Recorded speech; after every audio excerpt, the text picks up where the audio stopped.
And then Ace walked off into the distance away from the Moby Dick as Whitebeard's mighty stash glistened in the sunset with Marco's mighty phoenix wings next to them. Ace declared he was off to the South Blue.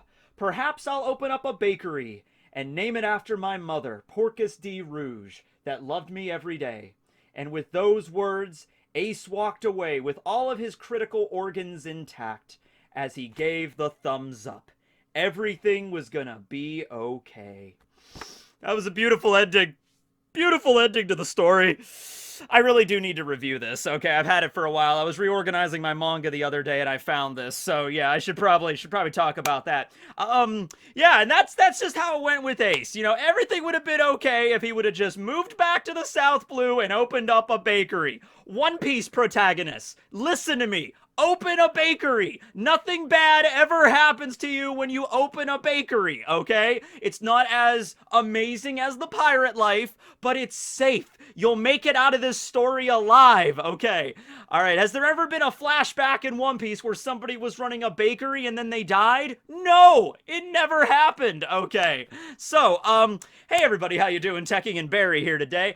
Today's gonna be one of those videos where we're gonna be looking at a single panel from a One Piece chapter and analyze it for 20-30 minutes, you know, however long I can go on about it there. You might be thinking it's the panel at the end of chapter 1004, the panel where you saw the mysterious shadowy individual mysteriously healing the scabbards for a mysterious reason. Honestly, I went back and looked at that because I was thinking about making a whole video about it. Honestly, this is just an instance where I think I've kind of said everything I have to say about that. You know, the jokes notwithstanding, like, it's actually Eneru back from the moon. I saw a Photoshop of it today where somebody put, like, a nose on the person. So it's Buggy! Buggy showed up to heal the scabbards.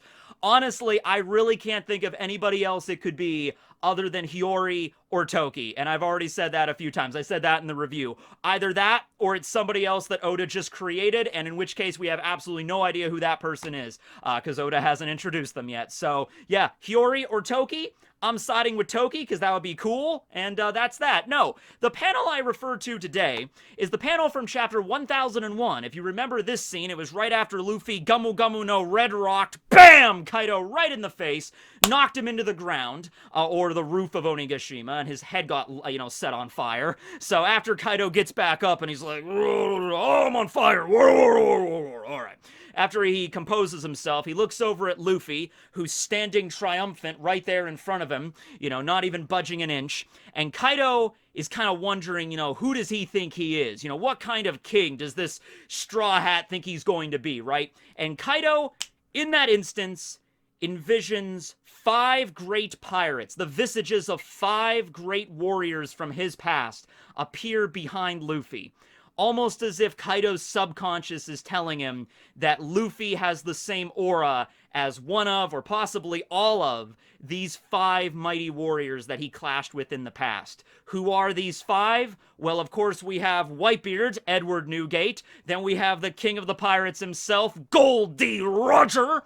We have an apprentice on Roger's crew, all grown up, red hair Shanks. And then we have his former captain on the Rocks crew, Rocks D. Xebec, or Xebec, not sure how it's pronounced. And then finally ending it out with Buggy D. Clown, the strongest of the 5. No, of course, it's Kozuki Odin, who, you know, probably not the strongest of the 5, but still pretty strong. If he definitely left an impact, I would say probably, out of those 5, Odin probably did leave more of an impact on Kaido than anyone else. Not even just talking about the fact that Odin left the giant scar on Kaido's dragon body, just in terms of his personality and his motivations and how he went out and everything like that. I think Odin probably had more of an effect on Kaido than even Roger or his former captain, Rocks did, right? So, Kaido's looking at Luffy, standing triumphant, and he's like, is he willing to live up to those pirates? Is he willing to break through that ceiling and reach that level? Does he really think he can achieve that? At least that's what Kaido thought in that briefest of moments, okay? Before he got back up, and he's like, alright, well, let's see what you got! Bring it on, kid! Right? Okay. So today we're going to be looking at those 5 pirates, and talking about how their interactions with Kaido might have went. How did the fight with Rocks and Kaido get set up? How did the fight between Roger and Kaido get set up? Okay, now, of course, this is Kaido back in his younger years, of course, and in order to even fight against Roger to begin with, it would have had to have been when Kaido was probably on Rox's crew way back in the day, 38 plus years ago, okay? And we still don't know how old Kaido is, you know, we assume maybe a little bit younger than Big Mom, so maybe in his late 50s or something like that. We just don't know. But we're going to go into that today. So how about we do most recent to oldest on how these fights probably went. Once again, we don't know the exact timeline on when he fought against all of these people, but we can assume, we know definitively out of those 5, the one that he fought the most recent was Shanks, because all the other members, all the other 4 are kind of dead right now. Well, we don't know about Rox. That's kind of out for debate still, but Whitebeard's dead, Roger's dead, and Odin's dead. They're not going to be coming back, and we don't know about Rox. Okay, so let's start with Shanks, all right? So this is something crazy that was off-screen that everybody's been really hyped about. We would love to see, like, a flashback of this at some point, or maybe at least an elaboration. See, that's the thing. It's one thing to not get a flashback. We don't even get this talked about, really. It was mentioned at Marineford, like, okay, Ace is about to be executed, and then Kaido is going to come to Marineford, and then holy crap, red-haired Shanks intercepted Kaido's forces, and then still somehow had enough time to make it all the way to Marineford to stop a freaking, you know, global war conflict, okay? Between a Yonko and the Marines, alright? So, if anything else, that definitely speaks volumes about Shanks, right? Like, definitely. What the hell did Shanks do to get from a war with Kaido, a battle with Kaido, then to get all the way to Marineford, right? Shanks had a full schedule that day, alright, but he made it work, okay? He's that kind of guy that's like, for most of the year, he just kind of chills out having parties with his crew on random islands. You know, because every time we see Shanks, he's always getting drunk at some random island. Today, mateys, I'm getting drunk on a jungle island. Glug, glug, glug. Now we're getting drunk on a winter island. Glug, glug, glug. Now we're getting drunk on a sky island. You know, it's like, whoa, don't fall off the side there, Ben Beckman. You know, it's like, okay. But in this one instance, Shanks, he cleared his schedule. He's like, you know what, okay. Today we'll take out Kaido, and then tomorrow, maybe we'll swing by Marineford, alright? And so, other than just some random Marines saying, like, that's impossible! His interaction with Kaido of the Beast was just yesterday! How did he get here? I think that's the only time it's ever brought up. In fact, I think that scene right there in chapter 1001, when Kaido looks at Luffy and he sees Shanks behind him, that might be very well the only other acknowledgement that that fight even happened. Now, I suppose you could say that Shanks and Kaido fought before their interaction at Marineford. Like, they could have fought it many times before that, you know, because Shanks has been a Yonko now for 6 years. You know, he was a Yonko for 4 years when the story started, so there's plenty of opportunities there where Shanks could have run into Kaido and they could have fought, but I'm assuming that's the moment at Marineford. Something else I threw out for a while there was, well, didn't they only say that Kaido's forces were coming toward Marineford? Did they specifically say that Kaido himself was charging toward Marineford? I mean, it might have been implied, but it's possible maybe it was just like one of the calamities was heading toward Marineford, or maybe all the calamities or something. But considering it is Marineford and it was Whitebeard and all of the Marines gathered in one place, all the admirals were there, Fleet Admiral was there, I'm assuming Kaido would have probably led that expedition himself, you know what I'm saying? Okay, so, yeah, and they all even bolstered to the fact that Shanks also showed up without any injuries whatsoever. None of his crew seemed injured. The Red Force seemed fine, you know, and so that makes me think, like, was there even a fight? You know, like, was there even a fight, or was the fight so brief that, like, Shanks was able to launch one attack against Kaido, and Kaido just from that one attack, and that one attack alone was like, screw this, I'm going home. Alright, because that's the thing, it's just like, if there was a full balls-out fight between Shanks and Kaido the day before the war happened, alright, and Shanks shows up to stop the war, and there's no marks on him, it's just like, alright, either that whole 1v1 Kaido always wins thing was total bullshit from day one, or there wasn't even a fight. Shanks did something, or said something, or had some display of power, some kind of bargain he made. You know, if there's anybody that would do it, it would certainly be Shanks. Because Shanks, I think, is the most level-headed out of all of the Yonko. He's the kind of guy that's like, okay, I will still fight you, and trust me when I say, we can still fight you, all right? But I'd rather not, because that's going to cut into my drinking time for tomorrow. I cleared 2 days off my schedule to stop this war and fight you, Kaido. Tomorrow, I'm back to it, all right? I don't have time for this. He did the same thing at Marineford. He showed up at Marineford. He blocked Akainu's attack against Kobe, and then he had some words to say about that, and then he was just like, all right, here's the deal. The war is over. War's done. If you want to keep fighting, we're here. We'll fight you. We're a Yonko crew. We're the red-haired pirates. Bring it on. But I'd rather not, you know? And though the Marines were at that point, Sengoku was like, all right, lay down your arms. I wonder if Akainu was the fleet admiral at that time, I wonder if he would have just laid down his arms as easy as that. Even faced with the threat of Shanks and his entire crew and the Red Force behind him, you think Akainu, with his kind of personality and his absolute justice, would be like, screw you, you're a pirate, you don't tell me when the war's over, men attack! He's like, but sir, we're critically injured. I said attack! You could either fight him or you could face the magma. Either way, it's gonna get red, you know, and then he fights, okay? That might have been Akainu, who knows? But Sengoku was rational enough to be like, okay, alright, yeah. Whitebeard's dead, Ace is dead, red-haired pirate screw. I'm getting too old for this shit. Alright, I'm done. Alright, war's over, okay. So it's not so crazy to say that Shanks might have tried that with Kaido. So Kaido's there in his giant flagship, which I don't think we ever found out the name of, or we haven't even seen Kaido's, like, personal ship, what it looks like. And so that rolls up, and he's got, like, you know, King and Queen and Jack with him, maybe. And so they're full force are there, bunch of headliners on board. And then you got just one ship from Shanks.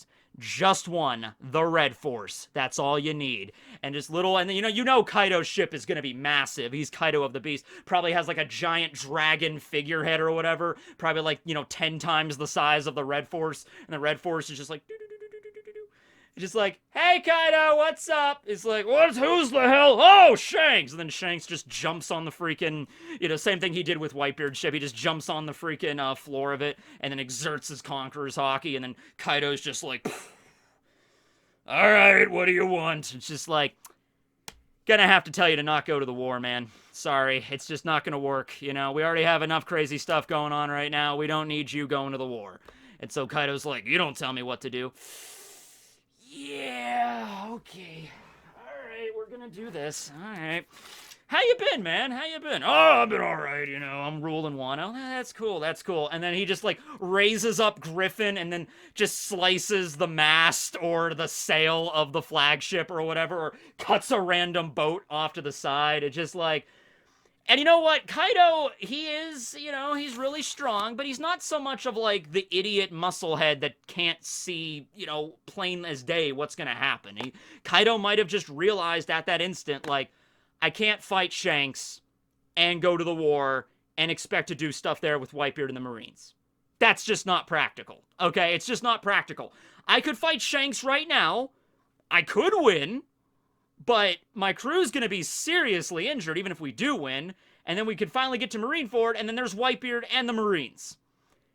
Kaido might have just done the smart thing right then and there, and they might have had a clash. It might have been the same thing with Whitebeard and Shanks. They had a clash or two, and just like, all right, I'm done. And then he just leaves. And that might have been the moment where, Kaido was reminiscing about Shanks, or it could have been another moment that happened years prior to this. In fact, I kind of like that idea too, because if it was something that Shanks and Kaido, like, let's say 5 years ago, let's say like a year after Shanks became a Yonko, he fought with Kaido. Or maybe even better yet, right before he became a Yonko. Like, the battle with Kaido might have determined if Shanks was going to become a Yonko, right? Who knows? At any rate, they have a fight at some point, and Kaido really got to see what Shanks is capable of. And it was through that first battle they had, when they showed up at the meeting at Marineford, Kaido was like, oh, man, this guy, he's, I fought him like 6 years ago. He was strong. Well, I guess it would have been 4 years ago at that point. I fought him 4 years ago. He was strong enough then. I'd rather not right now, considering where we're going. fine, whatever, you win, but you're gonna pay for this, Shanks. And Shanks is like, whatever, and then he leaves. So it might have not have been that exchange. It might have been something that happened years ago, right? I always like to think that maybe it was the clash between Mihawk and Shanks that resulted in him becoming a Yonko. The timeline doesn't really work there because Shanks and Mihawk would only fight back when Shanks had 2 arms, and that was, well before he became a Yonko, back well before, before he went to Fuchsia Village and met Luffy where he lost his arm. So that doesn't make any sense in terms of the timeline. But maybe it was that. Maybe Shanks with 1 arm fought against Kaido, dealt some damage, and then that got, Kaido's respect, and then Shanks became a Yonko kind of from that day onward. Maybe it might have been something like that. But yeah, so that was definitely Shanks right there. The next person that he probably fought retroactively, we're probably going to have to just go with Odin. It's possible that Kaido might have had a brawl with Whitebeard when Whitebeard was older at some point, after he killed Odin, and probably that most assuredly happened at some point. But I'm going to assume that that was Whitebeard when he was a lot older, and maybe when the disease started to take hold and he wasn't in his prime anymore, certainly. So moving on to Odin. Like I said earlier, I feel like Odin was the one that had the most impact on Kaido, physically with the scar, possibly, but also emotionally and, mentally with what, he did and what he stood for and everything, what the Kozuki clan means. Even to this day, in between sake jugs, he's there kind of sitting like, man, I wonder what, Odin would have said, or I want to talk to his son and see what the Kozuki clan really means and everything like that. He's still thinking about this 20 years later, right? And yes, Kaido was the one to finish off Odin. He was the one to shoot him, but it was like, I have to do this because it has to happen, because Orochi's here. And in order for us to take over the country, I have to end you. But even Odin up to the last minute was just like, yeah, I know you do, but don't worry, Kaido. In the future, my subordinates will fight you. Or if they fail, there'll be other people. Because, at this point, Odin just finished the journey with Roger, and he knows about the Void Century, and he knew, like, Joy Boy and the Prophecy. It's just like, yeah, don't worry, Kaido. You wait about 20-something years, give or take, and there'll be some people that'll be strong enough to finish you. And so, Kaido took out the gun, click, boom, and then Odin died. But yeah, so the actual fight that they had kind of ended in a way that Kaido was not happy with. Of course, Odin did lay Enma and Ame no Habakiri, boom, with the scar right into Kaido with the Togen Totsuka. But then Higurashi showed up with the clone fruit, turned into Momo, distracted Odin, and so Kaido got the finishing blow with his Kanabo, BAM! But he was like, I don't feel happy with how that fight ended. And he even killed Higurashi afterwards. That was part of his last words to Odin, was like, I killed that old hag, so don't worry. Kind of just like, yeah, she ruined our fight. How do you think the fight would have went? Now, keep in mind, this is Kaido from 20 years ago, back when he had leg game. Back when his legs were actually legs. So, how do you think the fight would have went between Kaido and Odin if nobody distracted them, nobody got involved, it was just a straight dragon versus beast fight? How would that have went? Because I'm pretty sure Odin had a good chance of killing him. Good chance of just lopping off the dragon's head right then and there, okay? And I think that's, maybe that's where the obsession came from for Kaido, for his hobby. It's just like, man, I can't help, every day I wake up thinking what could have been with that battle with Odin. I'll never know the joy of having to be decapitated by 2 Owazamono grade swords. Damn it! So I don't know. Maybe that's where it came from, right? But at any rate, that's the impact that Odin had on Kaido, right? And so that continues to this day. There was the moment where he was kind of interrogating Momo up on the scaffold. What does it mean to be a Kozuki, and what is your name? If your name, you're just some brat that's crying like a baby. You know what? If you tell me your name is anything else other than Kozuki, I'll just let you go. And Momo had the moment where I am the son of Odin! I am Kozuki Momonosuke, and I'm gonna be the next Shogun of Wano! And so he's still crying, but Kaido's like, alright. So it's at that moment, I think that's the one point where Kaido saw Odin in Momonosuke. At least that proved that, alright, you are Odin's son. at least at that moment, you are Odin's son. You know, at that moment, it's like, all right, at least he does have enough, you know, courage to say that in the face of death. That reminded me of Odin. But Momo still has a long way to go to live up to his father's legacy, of course, right? He's not nearly as strong as Odin was at his age, of course. Momo's not going around there crushing bears under giant boulders. But yeah, so that might have been the origin. You might have Odin to thank for all of the the alcoholism and the weird hobby that Kaido has to end his existence all the time. Yeah, that might have actually been directly because of Odin's influence. So he's certainly left an impact. Right, so moving on. Now, the next three are interesting. Roger, Whitebeard, and Rox, okay? So, in theory, he could have fought them while he was on Rox's crew. He could have fought Rox, Whitebeard, and Roger all while he was on Rox's crew, or after Rox disappeared and he set out on his own, he could have fought Whitebeard and Roger at that point too. The timeline kind of lends to either of those being a possibility.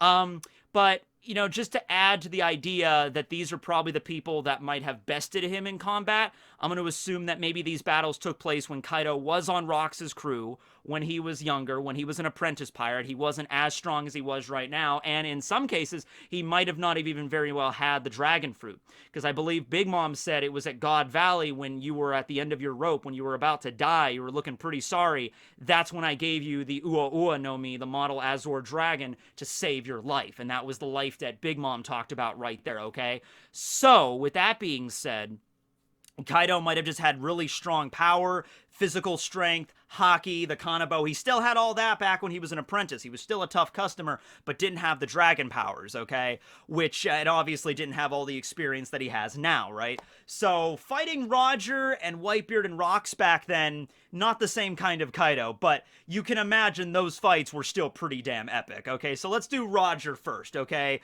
Because Whitebeard and Rox were all on the same crew as Kaido, but Roger, of course, was the one that was probably one of the pirates that was always clashing with them, all right? Because it was like Roger was Rox's enemy, and of course, eventually Roger had to team up with Garp at God Valley, but you can imagine there were fights before that, and these were straight-up fights. These were not fights like Roger had with Whitebeard, where it was kind of like, you know, they were enemies, but they were also kind of friends, you know, like when they clashed with, you know, when Roger clashed with Whitebeard, and he's like, "How you doing, Newgate? Ah, Roger, love the stash. Ah, you as well." You know, like that not that kind of fight. I think between Rox and Roger, it was like animosity. It was just like, I'm gonna finish you off today. Oh, I'm gonna finish you off today. You know, and it was just a straight up fight. No real, like, you know, no hanging out and drinking sake afterwards or anything like that. Rox was a guy that literally wanted to take over the entire world, all right? He had that very, very intense ambition, okay? So I could see this a few ways. I could see this one way where he kind of pulls an Odin, where Kaido is an apprentice on Rox's crew, and they're approaching Goldie Roger's ship, the Oro Jackson. And at this point, you know, like, Kaido's in his teens, Roger's probably like in his 30s or something. And so Kaido's like, "I'll take care of him, Captain Rox." He jumps off to go attack freaking Roger. Roger takes out his sword, just like, "Oh, okay, we're doing BAM!" And just like, you know, God's divinity or whatever, rejection of God's divinity or whatever, some really cool name attack. And then just smacks Kaido into the water. Back then, of course, he wouldn't have had a devil fruit, so he would have been able to survive in the water. Keep that in mind. But yeah, it might have been something like that. Or maybe a fight that would have lasted a little while, and maybe like it would have been that thing where Kaido clashes with Roger, and Roger's like, "Ah, you got some strength. Nurture it well." BAM! He just, like, Roger punches him so hard, he goes skipping across the damn water, right? And so Rox is like, "Ah, that little kid Kaido getting his ass kicked. Well, everybody, let's go!" You know, it might have very well have been something like that. They could have fought later, of course. You know, 38 years ago, Roger and Garp, you know, had the God Valley fight, and Rox disappeared, and then the crew disbanded. So it could have been maybe 28 years ago. You know, right before maybe Roger began his final journey, he could have clashed with Kaido there. And maybe that would have been actually very frustrating for Kaido, because it's like he keeps getting stronger and he has the dragon fruit, and like every single time he was still bested by the Pirate King. That would have been funny if it was just like, "Well, last time you fought me, I wasn't a dragon. Ah, you're a dragon, huh? Nurture that power well. Bam! And then 5 years later, well, I have better hockey now. Ah, you have better hockey now. Nurture it well. Bam! He's like, why does it keep doing that? I'm Kaido. I'm a dragon. I'm strong. And it's just like he keeps trying to fight Roger, and Roger's just like every time. But, maybe it might have not have been. It might have been a serious thing where every time they successively fought, Kaido gets stronger. Roger gets a little weaker because of his sickness. Not a lot weaker, but still, it helped a little bit there. And, maybe right before he died, maybe the last time Roger fought Kaido could have happened during the final journey. It could have very well have happened when Crocus and Odin were on the crew. I guess not. That would have been a little weird. Yeah, because Odin, the whole thing with him is he didn't really deal with Kaido until he got back to Wano. And so Kaido was kind of setting up shop in Wano for a long time. So I suppose, like, maybe 35 years ago, maybe right after the Rocks crew disbanded, maybe Kaido could have ran into Roger, but I don't think they would have had so many fights, like, to the point where it was like Odin fought against Kaido on Roger's crew. That certainly didn't happen. So, yeah, I guess the timelines doesn't really fit that out there. But, yeah, I think it's safe to say that Roger, always bested Kaido. Maybe he took note of how strong he's becoming, like, oh, in the next generation, this kid, this Kaido, he's going to be one of the strongest characters in the entire world, one of the strongest, people in the entire world, something like that. But yeah, he was the Pirate King, so of course he had to be on there. Kaido clashed with the Pirate King probably a few times, at least on Rox's crew. Somebody else, then we have Whitebeard, who former Yonko, former member of Rox's crew. It was stated that Rox's crew didn't like each other very much, like the individuals on the crew didn't like each other, and they always fought and they always bickered. So in that case, it makes perfect sense how Whitebeard would have fought Kaido. I imagine Kaido, in his younger years, he thinks he's like so strong and everything, and probably wherever he grew up, he was the strongest. And then he gets on Rox's crew. Maybe he finds his way to the Hachinosu, and then Rox throws this crew together, and then he joins as an apprentice. And like every day, he's like, Whitebeard, fight me! Bah, okay. And then Captain Rox, fight me! I don't have time for you. Bam! Okay. It might have been a thing where we might even get a flashback to this, where like Kaido was the weakest member of Rox's crew at that time, where he always tried to fight against Whitebeard or Rox or Shiki or Wang Zhi, and just never won, and just like, oh, well, you gotta train and get stronger, right? And they didn't like each other very much, so it wasn't a very nurturing kind of environment for Kaido, and, that's how Kaido was driven to become the absolute strongest in the entire world there, getting, punched into the floorboards by Rox every day, that'll do it, right? Okay. But yeah, I imagine if he fought Whitebeard at that time on the crew, Whitebeard would have been so brutal, they would have fought, Whitebeard would have, hit Kaido, knocked him down, but he would be like, kid, you gotta stop trying to fight me every day, man. It's not gonna work. Rox, I don't think would have been as kind, though. I think Rox would have been the kind of guy that's like, oh, you want to fight? All right, I'll fight you. And then leaves him like a bloody mess on the ground, like an inch away from death.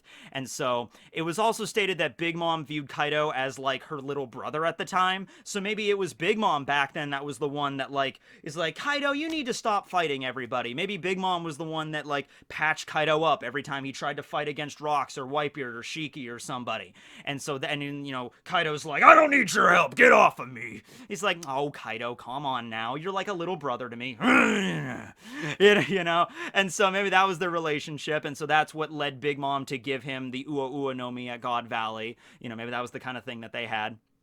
And so, considering that Rox probably has, like Blackbeard has the same spirit that Rox had, so they're kind of, like, parallel, they're very similar. Yeah, I don't think Rox would have went easy on Kaido at all. It'd be like, he's just like, well, in order to be on my ship, you have to endure a beating from me. And Kaido was able to do that, but maybe just barely. He barely met the criteria. And that would also be something to expand upon just how strong Rox's crew was. Like, this whole arc of Wano is set up that, like, Kaido is the strongest. He's the highest bounty of any pirate in the world right now. He can turn into a giant dragon. He can do all these crazy things. He took over a country. He can lift islands up and everything.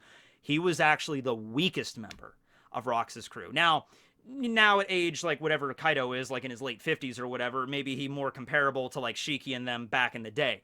But just to kind of give you an idea, that would be something crazy if Oda was like, oh, here's a flashback to the Rocks crew sailing the seas over, 40 years ago in their prime, in their heyday. And so we see Rocks, Whitebeard, Wang Ji, Shiki, Silver Axe, Captain John. We see everybody, we get their title cards, and then we just see Kaido, like, swabbing the deck. He's the apprentice pirate. He's like the cabin boy. And we just see the little thing of Kaido there, apprentice pirate, Kaido. And Kaido's all maybe beat up or whatever, and he's got, like, blood running down his face because he just tried to fight Rocks again. And it's like, oh, Kaido was the weakest out of those, of that group. Wow, that is intimidating. Yeah, just to give us, like, an idea for, like, relative. Yeah.